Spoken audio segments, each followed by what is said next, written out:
Hello and welcome to Laguna Seca in Monterey County, California. And if this was happening in real life, the people of Monterey would be freaking out because they don't like all the loud cars.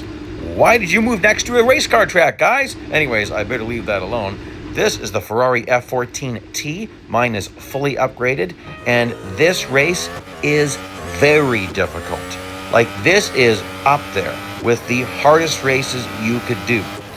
And I say that because there's two factors. One, if you know this car, you know that it can slide out really easy, and when it does, it just slides. And then two, look at these corners. The walls are far away from me, so when you lose it for a long time. Now, some corners are full throttle, some aren't, but you might think they are. So just watch my throttle here, and you'll notice a very quick lift and reapply. I just found that I really couldn't take that full throttle without losing it. And then this is dangerous in this car.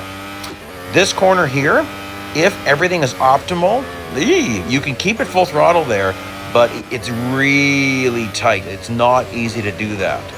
So race location, this one's not in the exclusive series, but it's in the regular series. So you don't have to be fully upgraded, but gosh, you're certainly going to want to be. I would say this would be possible without the last engine upgrade. Not much less than that. It probably took me, see, here we go, look at this. Slide, so I managed to straighten it out and carefully get back on track. So this isn't a perfect run, but it's pretty good. So I left in a couple of mistakes because this is probably my 6th try. Oh boy, was that ever close to a collision, wasn't it? This would be about my 6th try.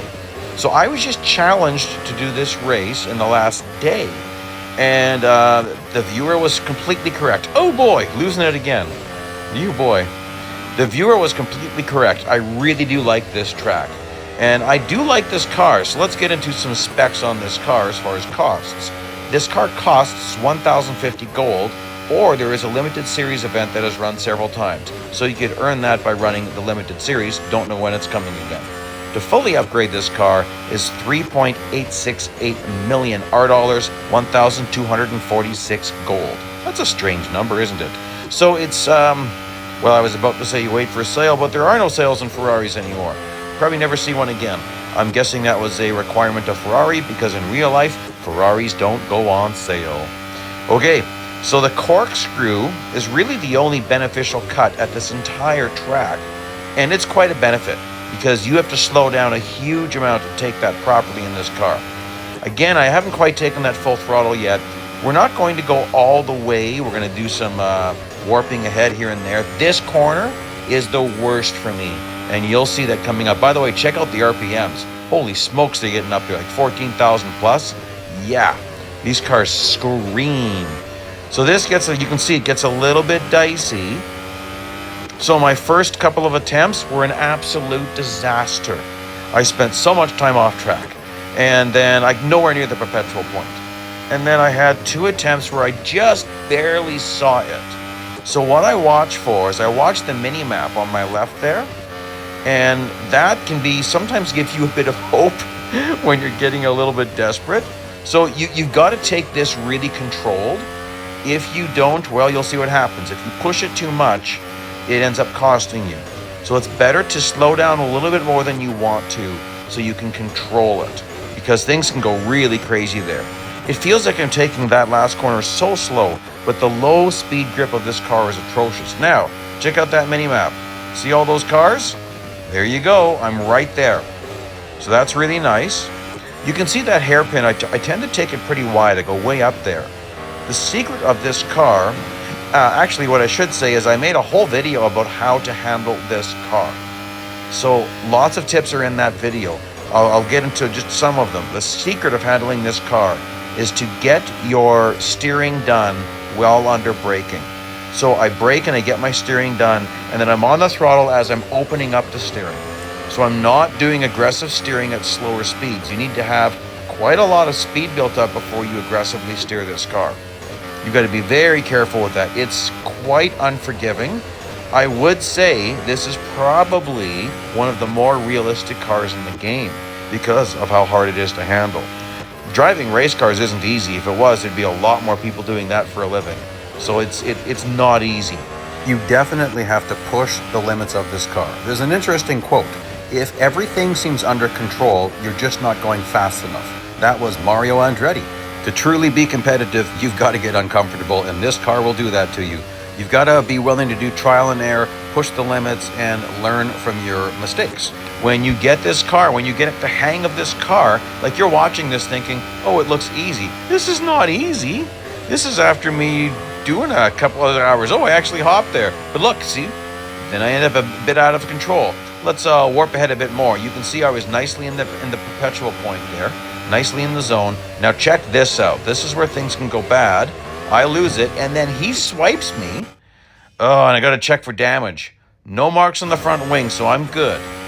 Really don't want to get damaged on this car, because that low-speed grip's going to get even worse. A ghost car can damage you. I've had it happen. So I wasn't clear of him. I was a little bit worried about that. That's actually why I drove too fast into the last corner, because I was worried about the bot. So now, look at this. All of this time passing nobody. So I really can't be making more mistakes like that, because I could lose at least half a lap. Like, no, I'm losing 2/3 of a lap. By the time I catch this guy, we're at the corkscrew again, and I'm trying to be careful. There we go. Now I'll be able to keep it full throttle. And then this corner, they really overbrake this corner, which I like. And then he's not going to be in my way. So as long as I'm not stupid, and I was stupid. I could see it in the replay. I could see it. I'm yelling at myself in my head. No, don't get on the gas that early. And I was. And so now I'm starting without a full timer, which is not good. You can't have back-to-back bad laps here. Now, that I've recovered from quite well. So let's just see. I should make a lot of gains at this corner. They overbrake this corner.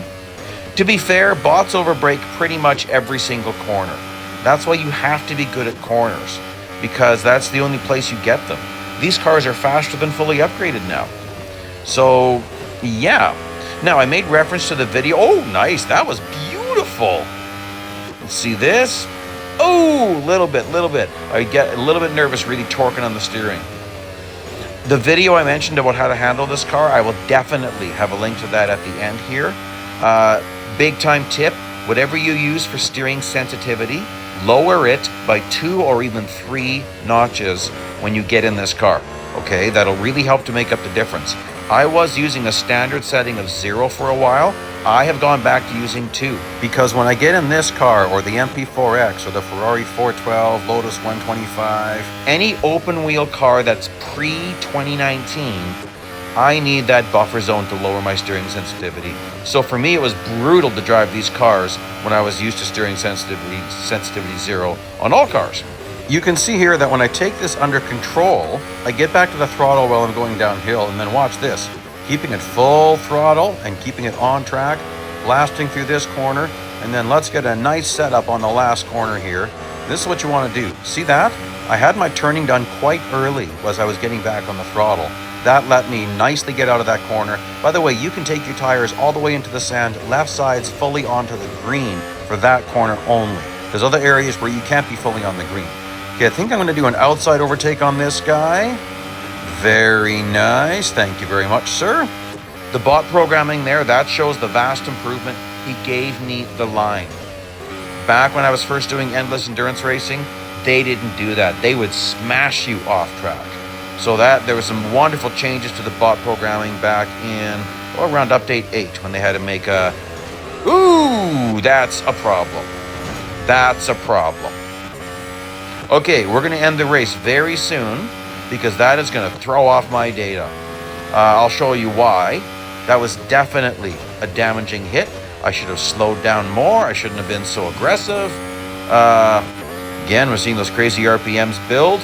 And we're going to stop this right at 53 kilometers. So I go back and end the race there. But look at that. Heavily damaged wing. Oh my goodness, it's dislodged. Wow. Race time, 13 minutes and 40 seconds. That's decent RPay, decent friends bonus, and check this out. Fame per minute is 1,072. That's good. Here's the other video and some other stuff you might like. Thanks for joining me today. Please like and subscribe. See you on the track.